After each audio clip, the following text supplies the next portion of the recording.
pour vous noyer davantage. Non, soyez prudents comme les serpents, simples comme la colombe. Amen.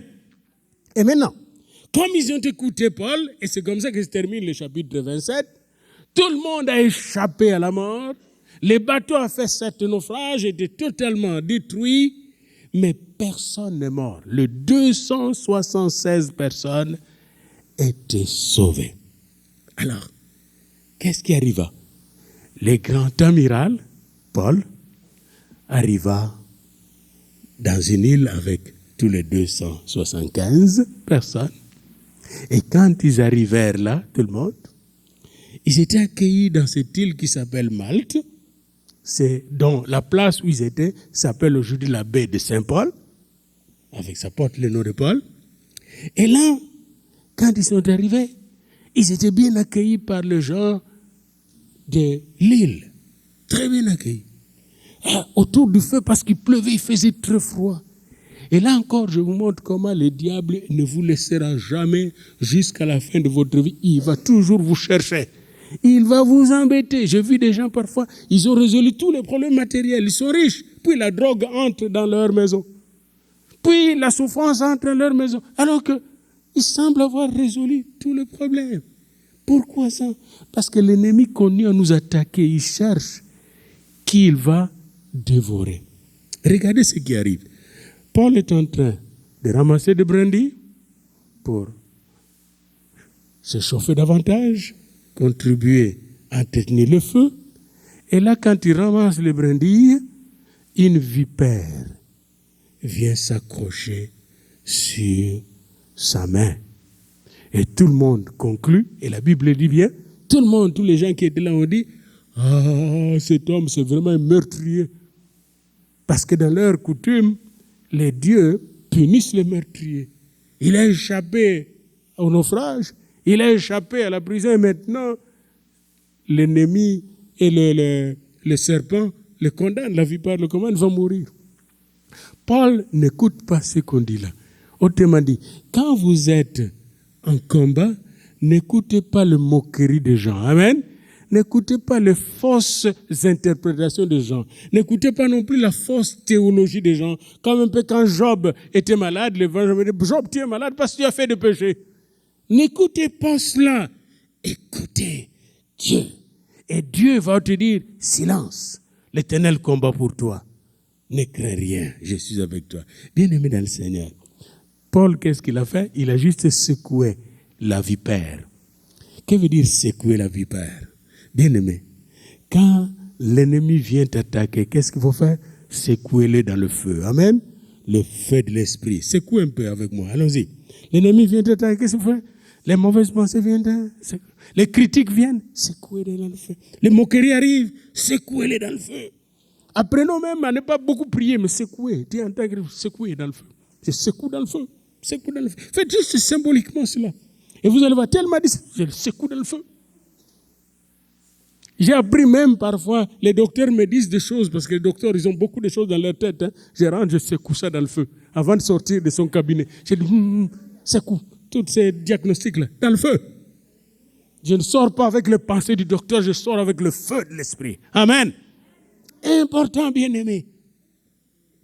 Important. Secouer dans le feu. Et alors, après avoir secoué dans le feu, les gens s'attendaient qu'il meure. 1 heure, 2 heures, 3 heures, il ne meurt pas. Il conclut, verset 6. Oh, c'est un Dieu. Savez-vous que les gens du monde risquent de vous diviniser quand ils vont voir la puissance de Dieu agir dans votre vie? Amen. Hein? Les gens du monde risquent de vous diviniser quand ils vont voir la puissance de Dieu agir dans votre vie. Et après, là où il était, ils ont rencontré le propriétaire, un grand propriétaire terrien là-bas qui s'appelait Publius. Et le père de Publius était malade. Hein? Il souffrait de dysenterie et de la fièvre. Paul s'étant rendu vers ce papa qui était malade, pria, lui imposa les mains et le guérit. Il y a 3 choses. Paul, qu'est-ce qu'il fit? Pria. Qu'est-ce qu'il fit encore? Lui imposa les mains. Et qu'est-ce qu'il fit encore? Il est guéri. Il est guéri. Bien-aimé dans le Seigneur, le prisonnier, grand amiral du Seigneur.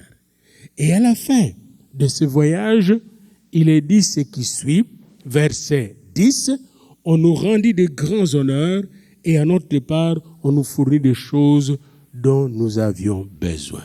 Bien-aimé dans le Seigneur, lorsqu'on marche sous la conduite de l'Esprit Saint, lorsqu'on se laisse diriger par le Seigneur, même dans les tempêtes, dans les ouragans, dans les vents impétueux qui terrassent le bateau, le navire dans lequel nous sommes, qui est notre vie, bien-aimé.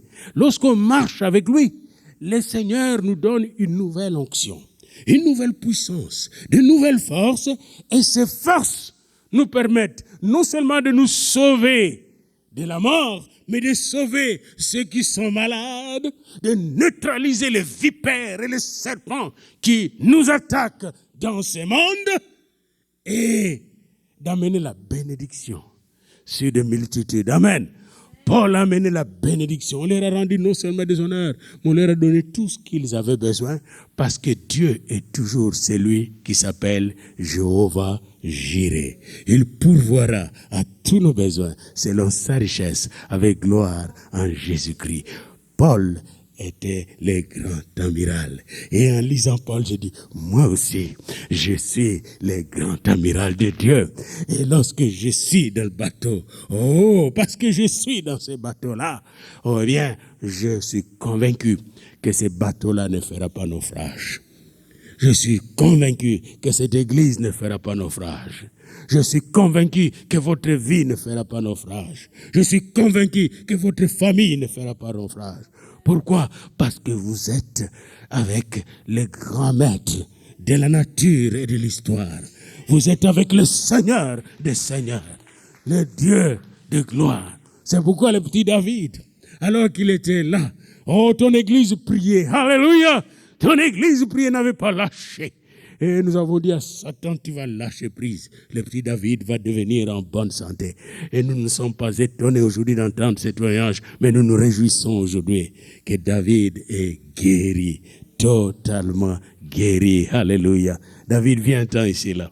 Pensons te voir dans le film, comment il est guéri totalement. Lui aussi, il est dans le bateau avec nous. Hey, son bateau a été attaqué.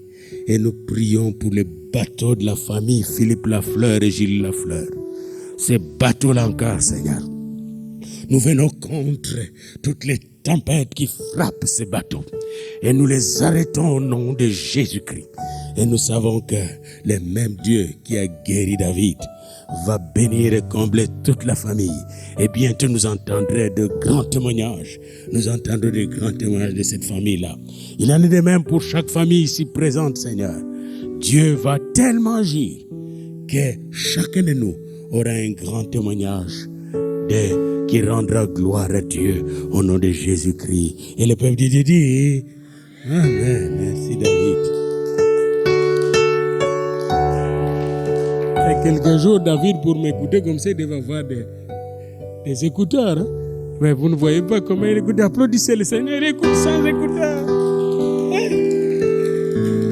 J'ai essayé de tester avec mon micro, puis David n'a pas besoin d'écouteurs. Alléluia. Bon, les enfants maintenant.